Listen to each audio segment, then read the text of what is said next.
तो इस वीडियो में हम देखने वाले हैं कि आखिर विश्व विजेता सिकंदर कैसे हाथियों को देख के घबरा गया, सहम गया और उसकी रूह कांप गई।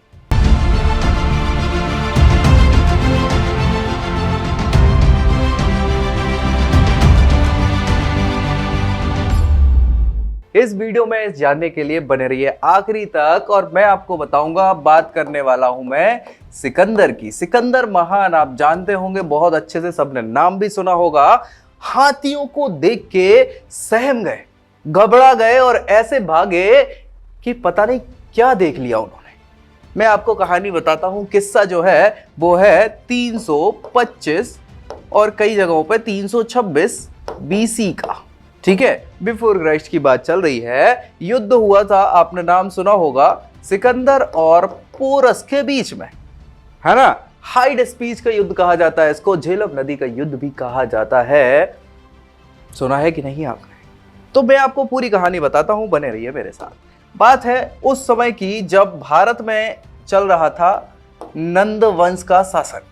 ठीक है, और नंद वंश के समय भारत मगध का साम्राज्य जो था वो इतना साम्राज्य हुआ करता था। कितना हुआ करता था? ये जो साम्राज्य था ये मगध साम्राज्य था और यहां चल रहा था किसका शासन? नंद वंश का।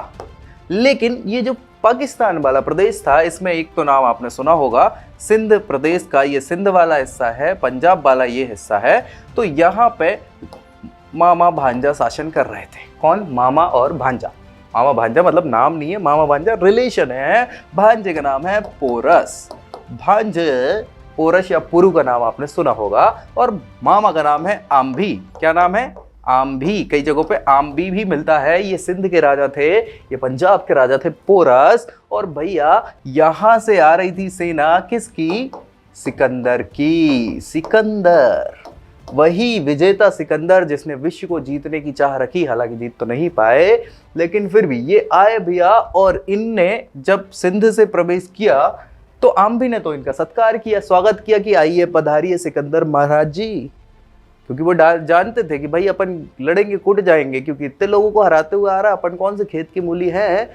तो आम्भी ने तो इनका सत्कार किया, आमंत्रण किया, बाकायदा इनको बोला लो भैया हमारे सिंहासन पर बैठ जाओ, मैं नहीं लड़ना आपसे। लेकिन पुरु पोरस वो व्यक्ति था जिसको अपनी मातृभूमि से भंवर लगाव था, बहुत ज्यादा लगाव था। और सिकंदर पहुंचता है, नहीं सिकंदर नहीं पहुंच पाता। क्यों नहीं पहुंच पाता? समस्या तो यही है भाई कि झेलम नदी बीच में पड़ रही थी। यहां है पोरस का राज्य, है ना, और पोरस के बाद यहां पे सिकंदर खड़ा है। अब सिकंदर ने पोरस को बोला, ऐसा बोलते हैं, मजाक की बात है या कहानी ले लो, राजदूत पहुंचाते हैं तो भाई पहुंचाते हैं। तो अब इतनी बड़ी जो उस समय की झेलम नदी हुआ करती थी, वितस्ता नदी भी इसको बोला जाता है, तो उस नदी का बहाव बहुत ज्यादा है उस जगह पे। अब भाई बहाव बहुत ज्यादा है तो नदी के उस पार से बताया जाता है कि भैया आप सिकंदर आ रहे हैं आपसे युद्ध करने। पोरस को बोला जाता है और आप समर्पण कर दीजिए, आत्मसमर्पण कर दीजिए, आपके मामा ने तो कर दिया है। तो पोरस बोलते हैं मामा ने कर दिया तो कर दिया, मैं तो भांजा हूं ना, मुझे मातृभूमि से लगाओ, मामा को थोड़ी है।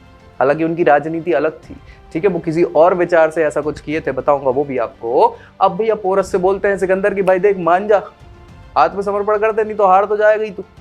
छोटी सी सेना है और मेरी सेना 3 लाख की है, तुम्हारी सेना के क्या। तो पोरस कहता है कि भाई हारूंगा तो तब जब तू आ पाएगा ना मेरे पास, पहले तो तुम्हें इतनी बड़ी नदी पार करना है जिसकी कोई व्यवस्था है ही नहीं। सिकंदर चटक जाता है, गुस्सा हो जाता है कि है अपने से पंगा, भाई अच्छे से समझा रहा हूं मान जाओ।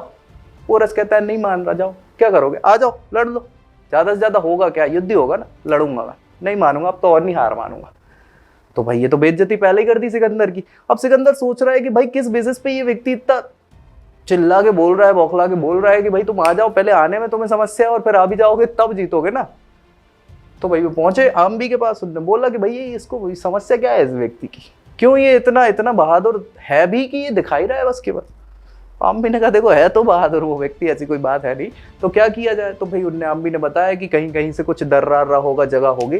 तो भाई 12-15 योजन दूर से गए वो, फिर उन्हें रास्ता मिला, वहां से फिर अब पहुंच गए कहाँ? पोरस के पास। पोरस के पास पहुंच गए तो पोरस ने कहा बाबा ये तो समस्या हो गई। सिकंदर छोटी सी टुकड़ी लेके गए, उनने कहा यार छोटा सा साम्राज्य है, इनकी कोई ज्यादा सेना है नहीं, कुछ नहीं है। लेकिन पोरस दिमागदार व्यक्ति, ठीक है, अब उनने अपनी वो सेना पूरी सजा के रखी। अब समस्या तो एक तो ये हुई कि नदी के किनारे किनारे रह रहे के सिकंदर की सेना की हालत खराब।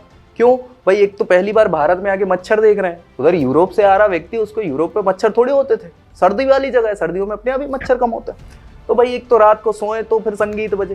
सिकंदर ने कहा वाह यार जी अजीब यंत्र है यार, इनके यहाँ तो इंडिया में संगीत की जरूरत ही नहीं पड़ती, सुनाते रहते हैं, हम तो जबरदस्ती में 1000 लोग ऐसे ही लेके चल रहे हैं जो संगीत बजा रहे है ना। इधर तो सो तो भिंग भिंग यही चलता रहता है। तो एक तो वो मच्छर पहली बार देख रहे थे, फिर वो पहुंचे भैया, जब लड़ाई का माहौल आया तो उन्होंने देखा कि यार पोरस की सेना में बहुत बड़े बड़े दैत्य बैठे हैं, खड़े हैं एक्चुअली, बैठे नहीं है, वो क्या थे, दैत्य पूरे सजे थे। मतलब बेसिकली हाथी थी, हाथियों की सेना थी, और हाथियों को क्या कर देते तो पूरा सजा देते थे, उन पे बस्तर बंद दस्ता पूरा लगा देते थे ताकि उनको डायरेक्ट कोई तीर मारे तो वो उनमें ना लगे। तो एक तो पहली बार इतनी बड़ी चीज देख रहे हैं, यूरोप में हाथी का तो कोई बंदोबस्त था ही नहीं, देखे भी नहीं थे यूरोप में हाथी ने। तो भाई ये आया, उसने देखा ये दैत्य दानव जैसे तो लोग हैं ऐसे जानवर, और उसमें भी क्या कर रहा, पोरस ने क्या किया, इनको मदिरा पिला दी। किसको मदिरा पिला दी? हाथियों को। और मदिरा पिलाने के बाद भाले से टोच दिया, टच से। अब भाई वो भागे हैं जो हाथियों की सेना, कहा पूरी सिकंदर की सेना को रोद मारा। अब इनने पहली बार वो व्यक्ति देखा, पूरी सेना खत्म, जैसे तैसे बच बचा के ये पहुंचे आम्बी के पास। बोले भैया दैत्य रहते हैं उसके साथ, तो दानव है दानव। बोले क्या दानव, पहले महाराज शांत हो जाओ, पानी आनी पियो, ठंडे तो हो जाओ, क्या है। बोले आज बच गया मैं, जीते जी खत्म हो जाता, तुमने बताया नहीं कि दानवों के साथ उसका व्यवहार है। हम भी पूछते भाई कैसा दानव, मुझे तो खुद नहीं पता कौन से दानव की बात कर रहे हो आप। पूछा कि भैया वो ऐसे दैत्य जैसे लोग थे, ऐसे तो भागे हैं, सेना मेरी पूरी तितर बितर और खत्म कर दी उसने। कैसे कैसे बताओ। तो ने बताया कि भैया वो ऐसे ऐसा पूरा हाथी का। अरे बोले कहाँ महाराज आप हाथी से डर गए? बोले हाथी पहली बार देख रहा हूं मैं तो, ये हाथी हाथी क्या सारी चीज है। भाई जैसे तैसे उनको समझाया फिर, लेकिन व्यक्ति समझदार था। दूसरी बार गया जब, तो उसने तीरंदाज सेना को आगे रखा और तीरंदाजों से यही बोला कि भाई तुम्हें करना क्या है कि आंखों पे निशाना लगाना है हाथियों की। आंखों पे निशाना लगाया, अब हाथी उल्टे भागे, और उल्टे भागे तो इस बार पोरस की सेना को खत्म कर दिया। पोरस को पकड़ लिया जाता है, पोरस हार जाते हैं, पोरस बंधे हैं। 16 मूवी में जैसे ये जय वीरों नहीं बंधे होते वैसे ये बंधे थे पोरस। अब सिकंदर पूछ रहा है कि हे हार गए तुम? बोले तो हार गए तो हार गए, क्या कर सकते हैं भाई, मैं राजा आप राजा, राजा का काम ही क्या है, युद्ध करना ना, जीत हार तो चलता है।